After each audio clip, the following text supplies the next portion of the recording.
Sed bienvenidos y bienvenidas una vez más aquí a Cuentos Inmortales TV. Estoy aquí para compartir con vosotros un nuevo vídeo. En este caso os traigo un texto titulado Reflexiones desde mi cabaña. Es un texto del siglo XIII, ni más ni menos que de hace 800 años. Sí, tiene 800 años de antigüedad más o menos. En él el autor nos describe su vida. Básicamente divide el texto en dos partes. Primero nos habla de la brutalidad de la época en que vivía y de las calamidades que pasó. Y por otro lado, como piensa que el mundo es efímero, decide hacer un retiro y retirarse de este mundo. Y esa es la segunda parte, donde nos habla de su vida en ese retiro. Este clásico japonés es un texto el cual es un canto a la libertad, a la contemplación y a la autosuficiencia. Espero que os guste mucho. Yo, desde aquí, os emplazo a que si es así, me dejéis vuestro like. Si no estáis suscritos, os suscribáis. Echéis un vistazo a toda la lista de vídeos que hay aquí en el canal porque hay donde escoger, hay donde aprender, hay donde disfrutar. Gracias por estar ahí. Y sin más dilación, comencemos.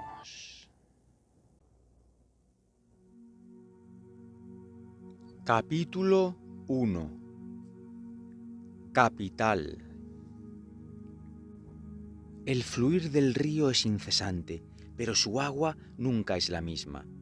Las burbujas que flotan en un remanso de la corriente, ora se desvanecen y ora se forman, pero no por mucho tiempo. Así también en este mundo son los hombres y sus moradas. Muchos creen que en esta bella capital, la ciudad de Kioto, las casas grandes y pequeñas, que una junto a la otra rivalizan con sus cumbreras, siempre una más majestuosa que la otra, se conservan iguales generación tras generación. ¿Es realmente así? No. Son muy pocas las que allí se alzan desde tiempos antiguos. Algunas se incendiaron el año pasado y se reconstruyeron este año. Otras, incluso casas grandes y lujosas, se desmoronaron, convirtiéndose en casuchas. Lo mismo ocurrió con sus moradores. El lugar en realidad no cambia. La gente parece más numerosa que nunca, pero de aquellos que conocía desde antaño, solo alcanzo a contar uno o dos entre una treintena y al resto ya no lo encuentro. Algunos mueren por la mañana, otros nacen al atardecer, como las burbujas sobre el agua. No sabemos de dónde vienen ni a dónde van los hombres, tan solo que nacen para morir. Tampoco sabemos por qué se afanan de esa manera en construir casas necesariamente tan frágiles que apenas perdurarán. ¿Por qué se deleitan sus ojos en ellas? La manera en que la morada y su dueño rivalizan a la hora de ser el primero en desaparecer de esta vida efímera se asemeja al rocío en los pétalos de una campanilla. Tal vez la flor permanezca mientras el rocío se desvanece con el sol de la mañana, pero pronto se marchitará también bajo el calor del día. O tal vez la flor se marchite sin que el rocío haya llegado a evaporarse, pero no esperará al atardecer para hacerlo.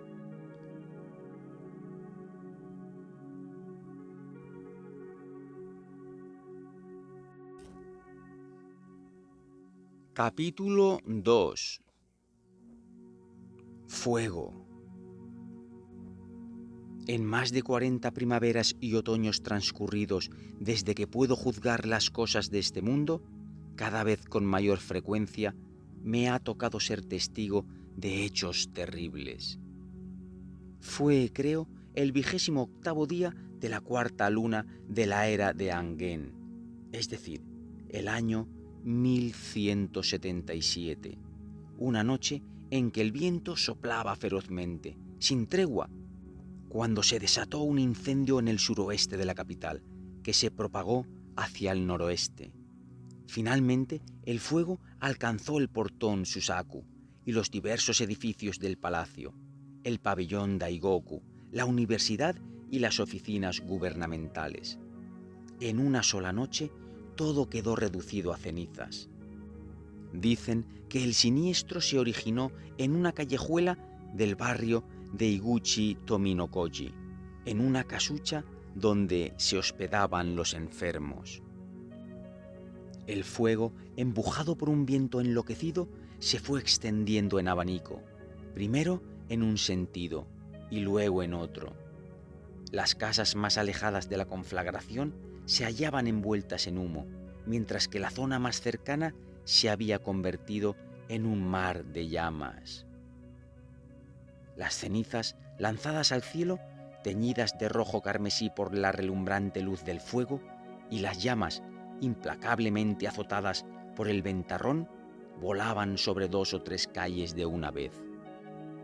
Los que quedaban atrapados en medio del fuego se sentían ya más muertos que vivos y no podían creer lo que estaban presenciando. Algunos, ahogados por el humo, se desplomaban.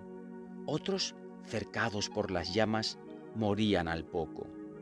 Y los que lograron escapar con vida fueron incapaces de salvar ni una sola de sus pertenencias. Todos los tesoros fueron convertidos en cenizas. ¿Y cuánto habrían gastado en ellos? 16 mansiones, pertenecientes todas ellas a nobles de la capital, se quemaron, además de otros muchos predios. En total, alrededor de una tercera parte de la ciudad quedó destruida. Miles de hombres y mujeres perdieron sus vidas, así como incontables caballos y bueyes. Entre todos los desatinos propios del estúpido empeño humano, ninguno más vano que el de atesorar bienes y esforzarse en construir casas en un lugar tan expuesto al peligro como una capital.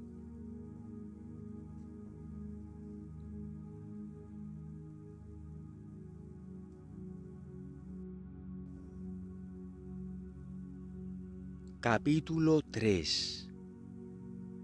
Huracán. No mucho después, el 29º día de la cuarta luna de la era de Yisho, es decir, el año 1180, se alzó un gran huracán en el noroeste de la capital, hacia donde se cruzan las grandes avenidas Naka no Mikado y Kyogoku, y llegó bastante más al sur. Todas las casas, grandes o pequeñas, fueron destruidas sin excepción en un área de más de 300 metros de diámetro. Algunas desaparecieron literalmente y otras quedaron reducidas a sus vigas y columnas.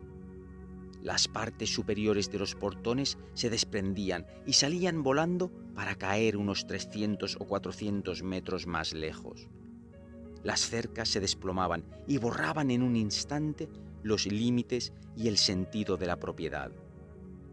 Los tesoros que se conservaban en las casas revoloteaban hacia el cielo.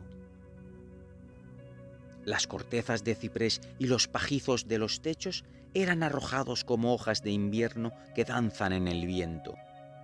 Al poco ya no pudo verse nada, pues el cielo quedó oscurecido por las inmensas baharadas de hollín.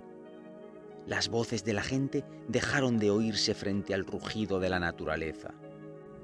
Pensé que ni siquiera las ráfagas que azotan el infierno serían tan terribles. Jamás sabremos el número de aquellos que perdieron su casa, de aquellos que expusieron su cuerpo para salvar esto o lo otro y quedaron lisiados para siempre. El huracán se desplazó hacia el sureste y dejó atrás infinitos lamentos. La gente, confusa y temerosa, decía: «Hemos vivido muchas tempestades, pero ninguna como esta. Este no es un caso común. Debe de ser el presagio de algo más terrible que aún está por venir.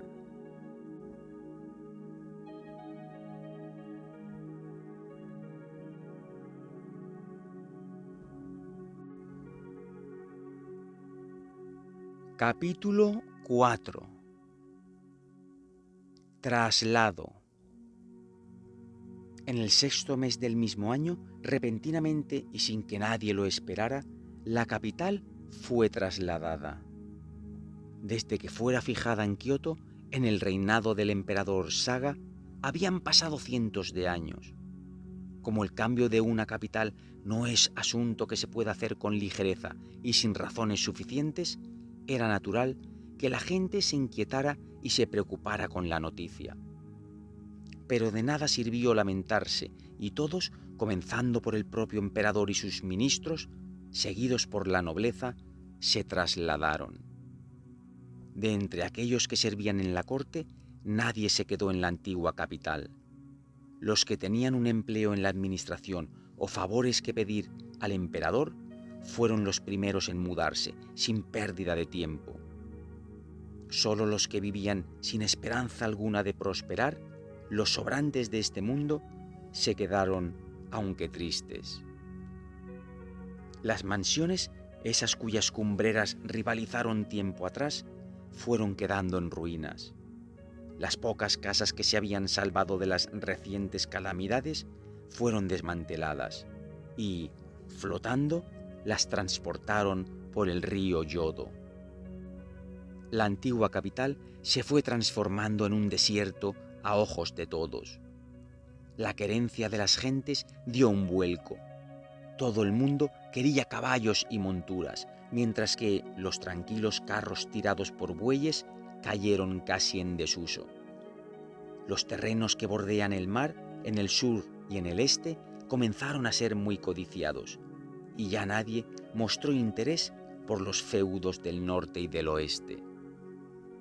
Por entonces sucedió que, teniendo un asunto que tratar, viajé hasta la nueva capital, en la provincia de Setsu.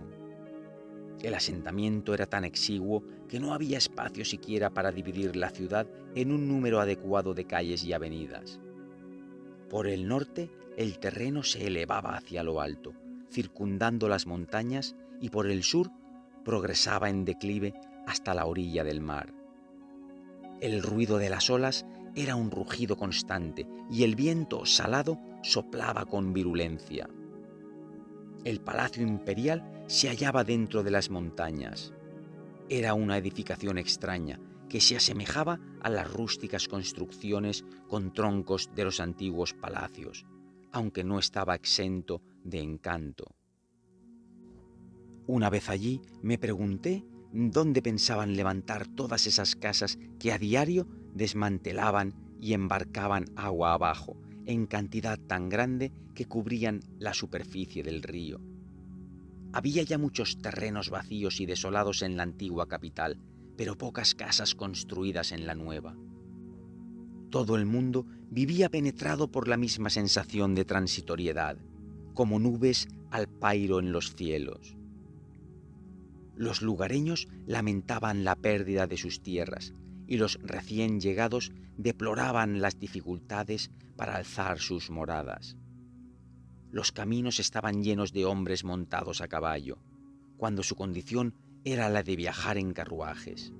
Igualmente, en lugar de vestir los ropajes propios de la corte, llevaban simples ropas de servicio.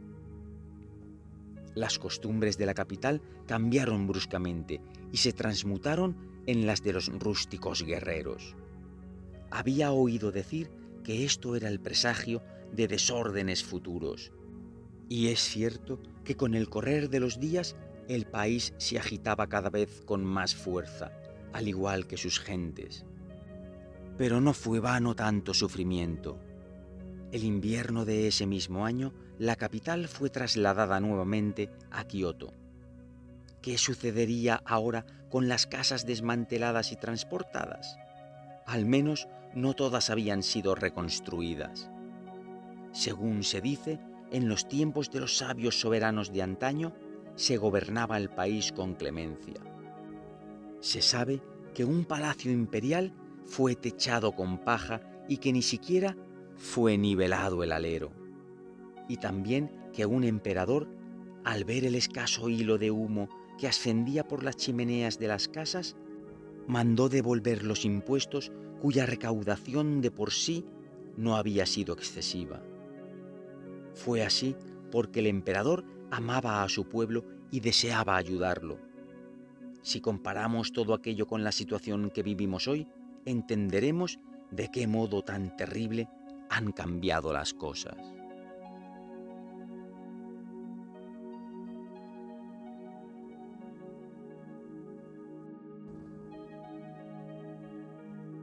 Capítulo 5. Calamidades.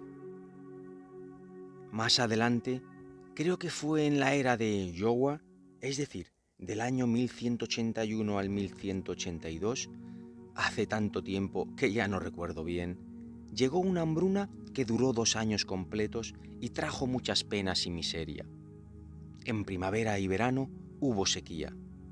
Después, en otoño, se produjeron inundaciones y tempestades.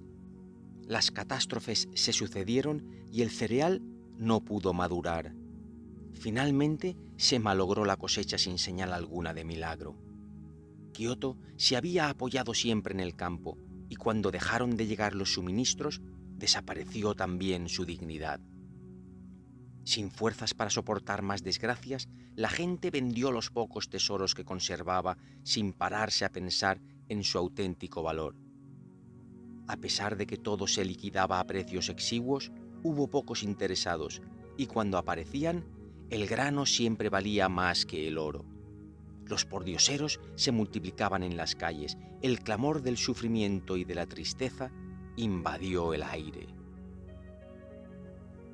De esta manera, el año finalizó entre adversidades.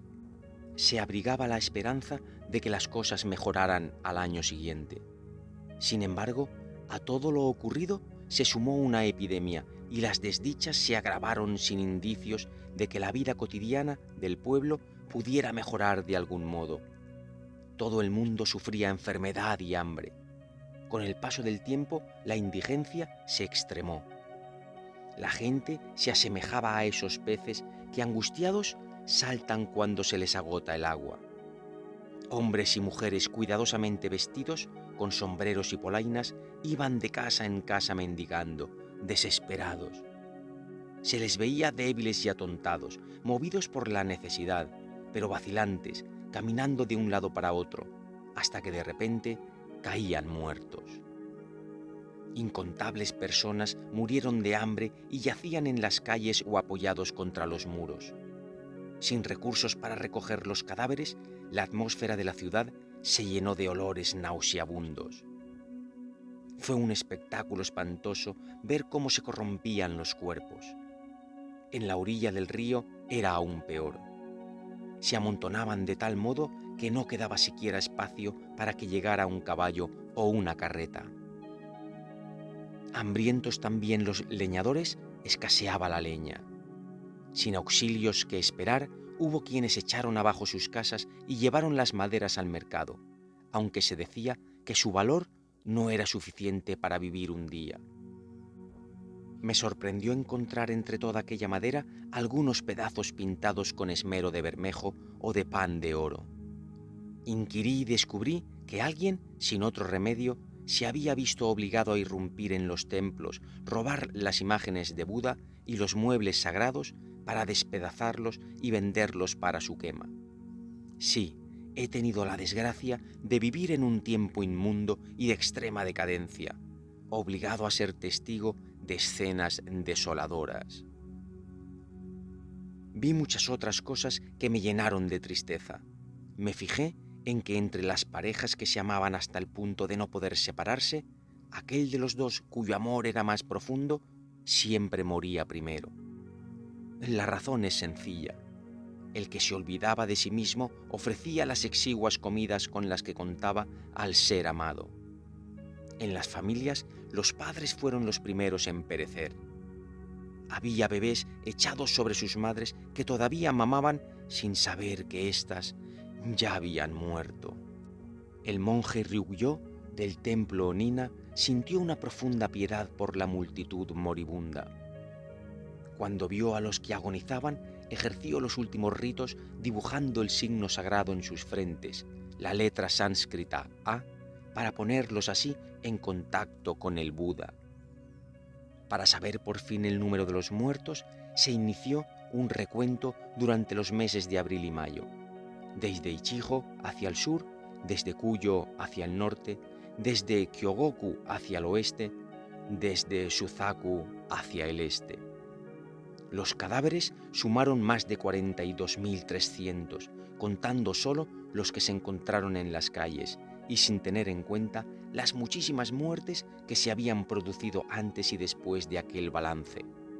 A todos ellos habría que sumar los muertos que hubo cerca de Kawara, Shirakawa y Nishinokyo.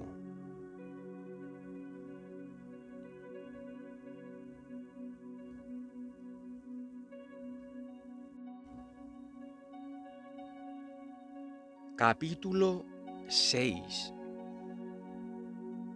Terremoto. Poco antes, en los tiempos de Sutokuin, hacia la era de Chosho, se extiende del 1132 al 1135, parece que había tenido lugar un desastre parecido, aunque me cuesta imaginarlo, pues mis ojos no estuvieron allí para verlo. Pero esta vez, presente como estuve, sé de lo terrible de una calamidad así. Así pues, durante el segundo año de Genryaku, un gran terremoto sacudió la tierra. Esto también fue un suceso extraordinario. Se derrumbaron las montañas y se desbordaron los ríos, se agitaron los mares y se inundaron los campos. El agua manó a borbotones de las entrañas de la tierra. Las grandes rocas se quebraron y rodaron hasta los valles. Las barcas que estaban cerca de la costa quedaron a merced de las olas. Los caballos en las calles veían cómo la tierra cedía y se chocaban al trotar. A las afueras de la capital, ni un solo templo, ni una sola pagoda quedó intacto. Unos se desplomaron por completo y otros tuvieron que ser echados abajo. Se levantaron el polvo y las cenizas en una vehemente humareda. El temblor de la tierra y el derrumbe de las casas sonaban como truenos. Los que se quedaron en sus hogares fueron aplastados. Ahora la tierra se agrietaba. Sin alas nadie pudo huir hacia los cielos. Solo un dragón hubiera podido remontar hasta las nubes. Por lo que vi, creo que un terremoto es lo más terrorífico que puede ocurrir en el mundo. En medio de tantos horrores, el único hijo de un guerrero, de 6 o 7 años de edad, jugaba bajo una techumbre, simulando que era una casita. La techumbre se derrumbó de pronto y el niño quedó atrapado, enterrado y aplastado. Vi a ese niño con los ojos colgando fuera de sus cuencas mientras sus padres lo abrazaban y lloraban postrados por el dolor. Conmovido, comprendí que aun al hombre más valiente no le importa lo más mínimo la opinión ajena cuando pierde a un hijo. Poco a poco cesaron los temblores más violentos, aunque los secundarios continuaron. Todos los días se podían sentir 20 o 30 sacudidas, cada una de ellas de una magnitud suficiente para atemorizar a cualquiera en tiempos normales. Después de 10 o 20 días comenzaron a calmarse. A veces se sucedían 4 o 5 temblores, luego 2 o 3, y después se fueron haciendo más esporádicos. Esos seísmos más débiles duraron al menos 3 meses. De los 4 elementos del universo, el agua, el fuego y el viento causan siempre los mayores daños. La Tierra rara vez da lugar a la catástrofe. Sin embargo, tiempo atrás, en los años de Saiko, el año 855, hubo otro terremoto que ocasionó la caída de la cabeza del gran Buda del templo de Todai, así como muchas otras fatalidades. Por lo que he oído, no obstante, aquel no fue tan grande como este. Durante algún tiempo, todo el mundo sintió con intensidad el carácter transitorio de las cosas de este mundo y parecía que renunciaba, al menos de algún modo, a las pasiones terrenales. Mas pasaron los días, los meses y los años, y todas esas sensaciones se disiparon, quedaron en el olvido.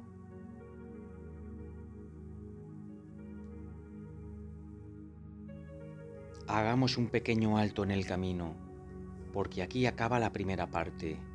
Como habéis podido observar, en la primera parte nos habla de todas las brutalidades de su época, que a fin de cuentas es lo mismo que en todas. Fijaros ya, un texto de hace más de 800 años y habla de huracanes, de incendios, de calamidades sin parar, de terremotos. ¿Os suena de algo? A día de hoy seguimos igual.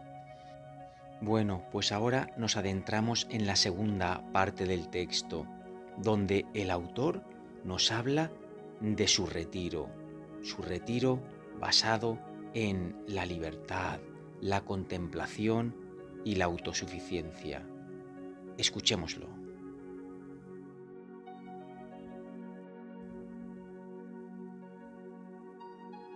Contradicciones. Todo lo que he descrito hasta aquí son las cosas de este mundo que hacen que la vida sea difícil, que nos obligan a sentir la precariedad de nuestras propias existencias y de nuestras moradas. Además, cada uno, a tenor del lugar en el que vive y de su propia experiencia vital, se tropieza con sus propios problemas. Por ejemplo, cuando un hombre de baja posición vive al lado de un señor poderoso, por feliz que sea, nunca osará celebrarlo ruidosamente. De la misma manera, ante una aflicción desgarradora, no alzará su voz de queja. Haga lo que haga, se sentirá incómodo y molesto, y con cada movimiento temblará como un gorrión que se aproxima al nido de un halcón. Además, el pobre que vive junto a una familia rica se avergüenza mañana y noche de su aspecto miserable. Entra y sale de su casa tratando de ofrecer a su vecino las mayores adoraciones, sin duda lamentables.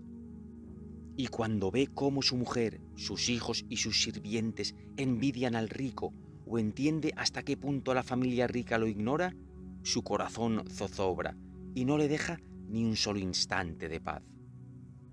Por otro lado, el que tiene su casa en un barrio donde las construcciones se apiñan, sabe que cuando un incendio brote en la vecindad no logrará escapar del peligro. Por el contrario, si tiene la casa en un lugar apartado, hallará dificultades para ir y venir de la ciudad, por no hablar del temor constante a los salteadores de caminos.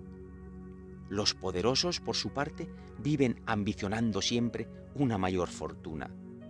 Los humildes que deciden vivir solos reciben el desprecio de la gente.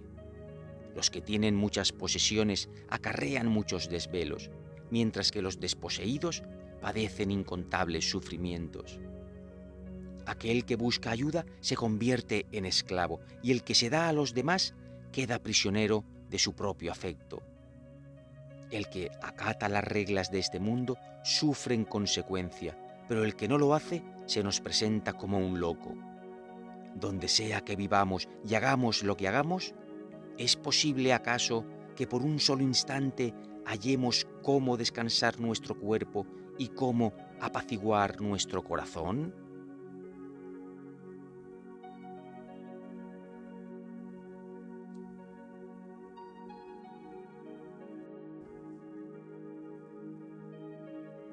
Capítulo 8. Chozas. En cuanto a mí, heredé la casa de la madre de mi padre. Viví allí durante mucho tiempo, pero luego las relaciones familiares se rompieron y me vi en la pobreza. Los recuerdos que tengo son gratos, mas no pude permanecer en la casa. Entonces, con ya más de 30 años, se me metió en la cabeza la idea de construirme yo mismo un refugio. Mi nueva morada tenía apenas una décima parte de la superficie de mi casa anterior. Constaba de una única habitación, pues no conté con los medios para hacer algo más digno. Logré apenas levantar los muros y no tuve con qué hacer un portón. Sembré postes de bambú para abrigar mi carreta. Cada vez que nevaba o que el viento se agitaba, podía sentir la precariedad de mi cabaña. Como estaba cerca del río, temía el peligro de las inundaciones. Además, merodeaban por allí muchos bandidos. De esta manera, con desasosiego y desazón, viví durante muchos años en este mundo despiadado. En aquel tiempo, mis mejores intenciones se frustraron y fui consciente de mi mala fortuna. Por todo ello, al cumplir 50 años, abandoné también aquella casa y me retiré del mundo. Al fin y al cabo, no tenía mujer ni hijos, ninguna familia que añorar. Tampoco tenía rango ni ingresos, de modo que, ¿para qué apegarme al mundo? Falto en última instancia, hasta de realidad, me retiré a una ladera del monte Ojara, haciendo de las nubes mi almohada. Durante 5 primaveras y 5 otoños viví allí de la forma más vana. Bien cumplidos los 60, cuando el rocío de mi vida ya se evaporaba, fabriqué una pequeña choza, apenas una hoja desde la cual esas últimas gotas podrían disiparse. Algo no muy distinto al refugio que el viajero errante se hace para pasar la noche, o a una imitación del viejo gusano de seda que hila su último capullo. Así, a medida que, de año en año, mi vida declinaba, mis moradas se iban haciendo más pequeñas. La última no se parecía, de hecho, en nada a las que normalmente pueden verse en este mundo. Apenas tenía 3 metros de largo y no llegaba a 2 de alto. Ya que no veía la necesidad de encontrar un domicilio definitivo, no tardé mucho en elegir un terreno. El suelo era la propia tierra, el techo era de paja. Conseguí unas tablas y las dispuse de forma sencilla, uniendo las junturas con pasadores metálicos. De este modo no sería difícil plegarlas y marcharme si ocurriera algo que me incomodase. Tampoco resultaría complicado transportar y reconstruir mi cabaña, pues cabía en 2 carretas y el único coste serían los honorarios del carretero.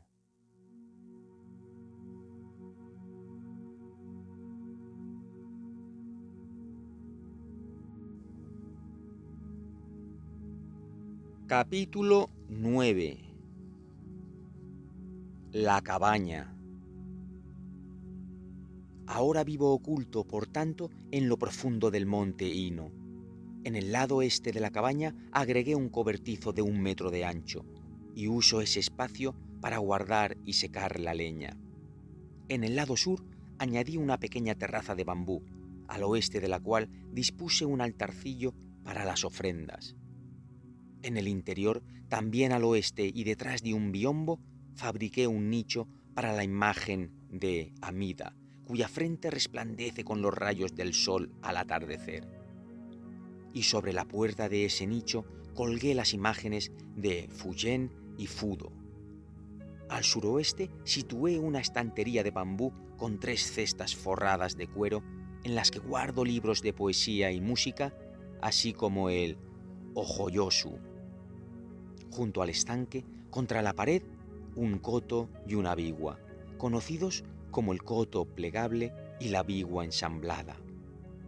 Al este, a modo de cama, unas ramas de helecho me sirven para descansar durante la noche. Una ventana se abre sobre la pared que da al este, bajo la cual dispongo mi mesa de trabajo. Junto a un montoncito de maleza y ramas secas, tengo un pequeño hogar para calentarme. Al norte de la cabaña hay un poco de tierra que conforma mi huerto, delimitado por unos arbustos. Allí cultivo todo tipo de plantas medicinales. Este es el aspecto de mi morada, siempre provisional. puedo añadir que al sur hay una cañería de bambú con la que traigo el agua de un estanque hecho con piedras. Un bosque cercano me abastece de leña en abundancia. Ese lugar se llama Toyama. Allí las plantas trepadoras dan sombra en cada uno de los senderos. El valle está recubierto de árboles y el cielo de occidente, siempre despejado, conforma un faro de luz para la meditación. En primavera, las glicinas, rizándose como olas, florecen en el oeste como la sagrada nube purpúrea que acompaña a Amida. En verano escucho el canto de los cucos y les suplico que me prometan servirme de guías en el supremo paso montañoso de la muerte. En otoño, las voces de las cigarras vespertinas me llenan el oído, como despreciando la efímera cascada de este mundo. Y en invierno contemplo la nieve que se acumula como nuestras faltas y se derrite como una expiación. Cuando no estoy de humor para orar ni para leer, descanso y holgazaneo.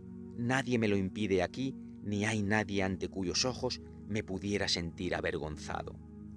No he hecho votos de silencio, pero por fuerza los cumplo, ya que estoy solo. Tampoco me obligo a obedecer ningún precepto. Aquí no existe ninguna esfera que romper. Si una mañana siento la vida fugitiva como la estela blanca que se deja a la popa, me dedico a contemplar los barcos que navegan por Okanoya y trato de escribir a la manera de Mansami. Al atardecer, cuando el viento mueve los árboles de Katsura y hace sonar sus hojas, me acuerdo del río Jinjo y pulso la biwa imitando a Gentotoku. Cuando tengo ánimo, acompaño la melodía del viento con el canto de las brisas de otoño o el murmullo del agua con un pasaje célebre de la fuente que mana. No soy un gran artista, pero tampoco toco para deleitar a un auditorio. Toco para mí mismo, para dar sustento a mi corazón. Existe otra cabaña al pie del monte Hino. Es la morada del guardián de la montaña. Allí vive un niño que de vez en cuando me visita. Si no tengo nada que hacer, paseo con él. Él tiene 10 años y yo 60. Aunque la diferencia es grande, nos hacemos buena compañía. Juntamos brotes y recolectamos hierbas y bulbos. Vamos también al arrozal que hay al pie del monte. Recogemos espigas caídas y con ellas tejemos ofrendas para los dioses. Cuando el día es luminoso, subimos a la cumbre del Hino y contemplamos el cielo que cubre la capital. Podemos divisar también la montaña de Kowata, los pueblos de Fushimi, Toba y Hatsukashi. La belleza de un paisaje no tiene dueño, de modo que cualquiera puede obtener consuelo con su contemplación. Cuando la marcha me resulta sencilla y tengo fuerzas para ir más lejos, caminamos por los montes a través de Sumiyama, pasando Kasatori y peregrinamos hasta los templos de Iwama e Ishiyama. O bien nos abrimos paso por la llanura de Awazu y visitamos la antigua casa del poeta Semimaru, o cruzamos el río Tagami para llegar hasta la tumba de Sarumaru Dayu. En el camino de regreso, según la estación del año, juntamos flores de cerezo, hojas de arce, helechos o recogemos semillas, bien como ofrenda para Buda o como recuerdo para nosotros. En las noches serenas, mirando la luna por la ventana, recuerdo a los viejos amigos. Escucho los plañidos lejanos de los monos y las lágrimas humedecen mis mangas. Las luciérnagas entre las hierbas semejan fogatas de los remotos pescadores de Makinoshima. El sonido de la lluvia matutina lo siento como el viento que golpea las hojas. Cuando oigo los melodiosos cantos de los faisanes, los confundo con las voces de mi padre y de mi madre. Cuando los ciervos bajan de las cumbres y mansos se acercan a mí, pienso en lo lejos que estoy del mundo. Al despertar durante las noches de invierno, atizo los rescoldos entre las cenizas y los convierto en mis amigos. Las montañas no me atemorizan. No son tan altas ni tan profundas sus cuencas, y me agradan los ululatos de los búhos. En cada estación que pasa, la montaña me ofrece su encanto inagotable. Debo añadir que el interés de lo que en este lugar se puede contemplar se agranda para aquel que desarrolla aquí sus pensamientos y trata de adquirir un saber aún más profundo.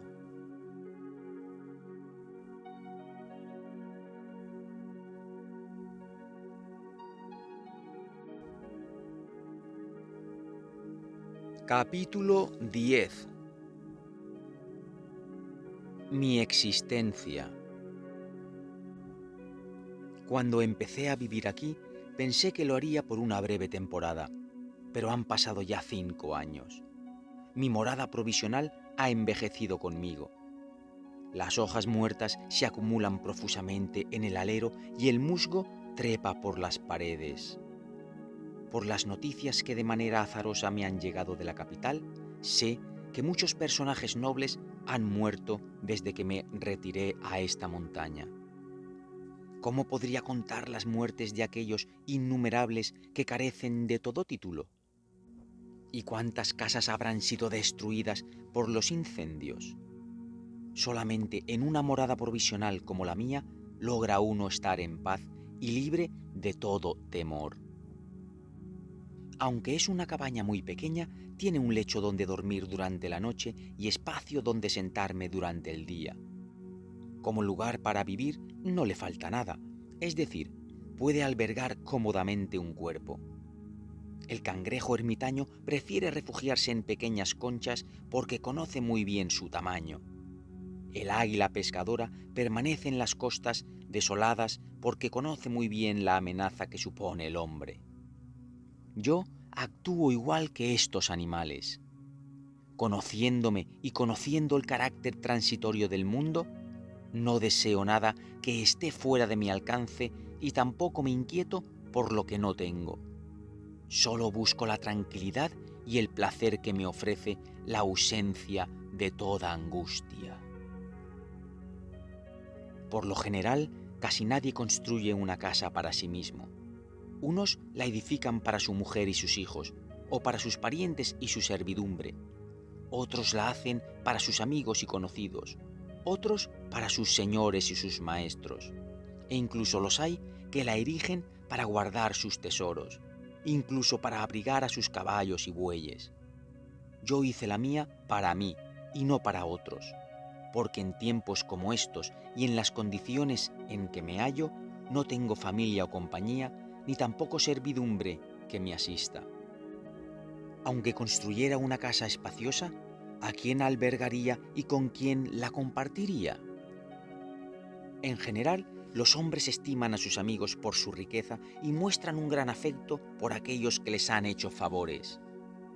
No necesariamente aman a las personas que les ofrecen una cálida amistad o a quienes tienen una honesta disposición. Mucho mejor es tener como amigos a ciertos instrumentos musicales o a los bellos paisajes que nos ofrece la naturaleza que a hombres de esa calaña. Los sirvientes de este mundo viven anhelando compensaciones inmediatas y son deferentes, sobre todo con aquel que los trata con generosidad. Sin embargo, no les interesa el cuidado y el afecto que otros les pueden dispensar para ayudarles a vivir en paz y tener tranquilidad de espíritu. Es mucho mejor, por tanto, ser el sirviente de uno mismo. ¿Cómo hacer uno de su propio sirviente? Pues si hay algo que hacer, me sirvo de mi cuerpo. A veces puede resultar molesto, pero aún así lo encuentro más sencillo que tomar a un sirviente y pasar el día detrás de él. Si alguna tarea requiere caminar, camino, y aunque pueda hacerse penoso, es preferible a estar preocupado por el caballo y la montura, por los bueyes y el carruaje. He dividido mi cuerpo y le he dado así 2 usos. Mis manos son mis sirvientes, mis piernas mi vehículo, y ambos me responden de forma satisfactoria. Cuando mi mente o mi cuerpo están fatigados, me doy cuenta enseguida y descanso.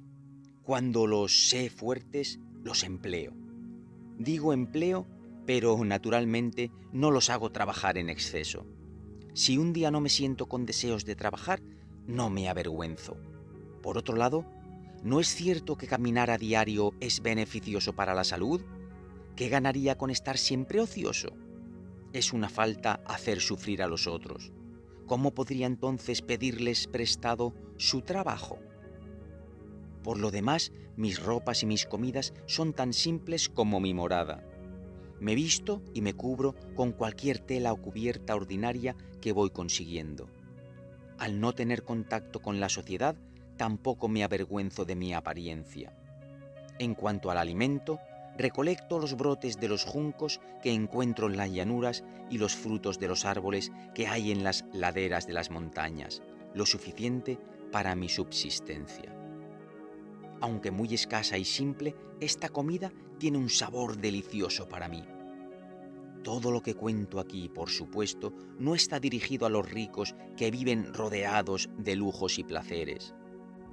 Relato estas experiencias simplemente para poner de relieve las diferencias entre mi vida presente y la pasada.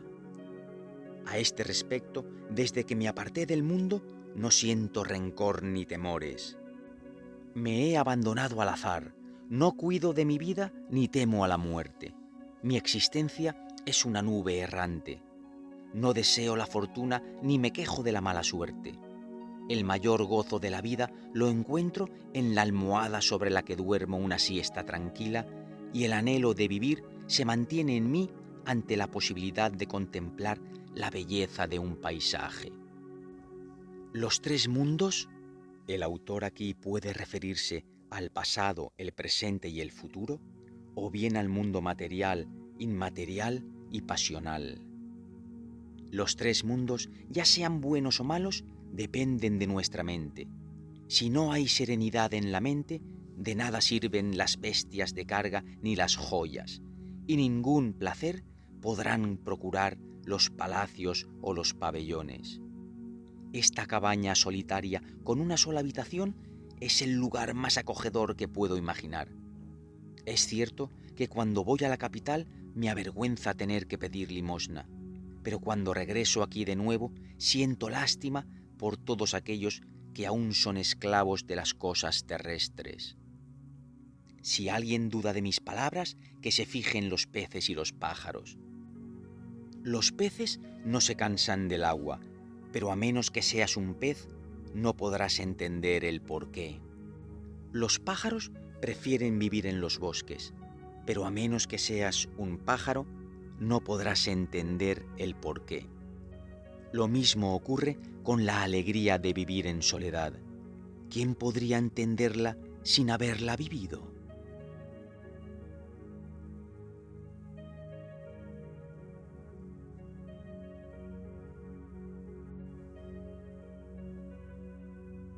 Capítulo 11. El fin. La luna de mi vida declina en el cielo y está ya por hundirse tras las montañas. Pronto he de encaminarme hacia las tinieblas de la muerte. ¿De qué preocuparme ahora que mi vida toca a su fin? La enseñanza del Buda consiste, en esencia, en el desapego hacia todas las cosas. En mi caso, sería un error apegarme a mi cabaña. Incluso el apego a mi calma soledad sería un obstáculo para mi liberación. Y entonces, ¿por qué malgastar el precioso tiempo que me queda relatando los triviales placeres del ermitaño?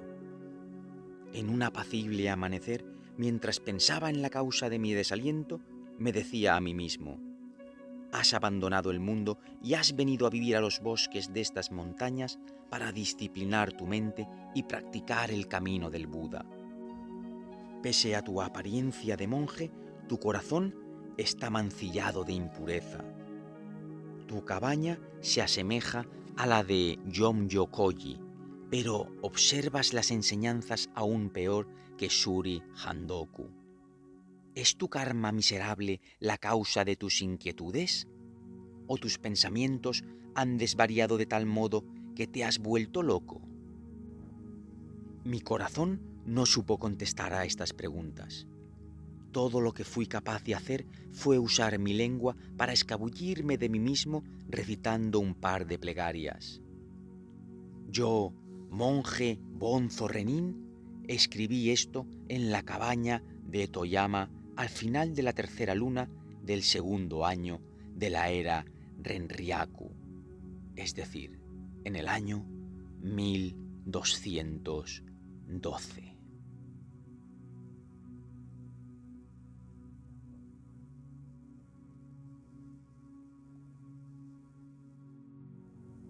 Y hasta aquí una nueva entrega en Cuentos Inmortales TV.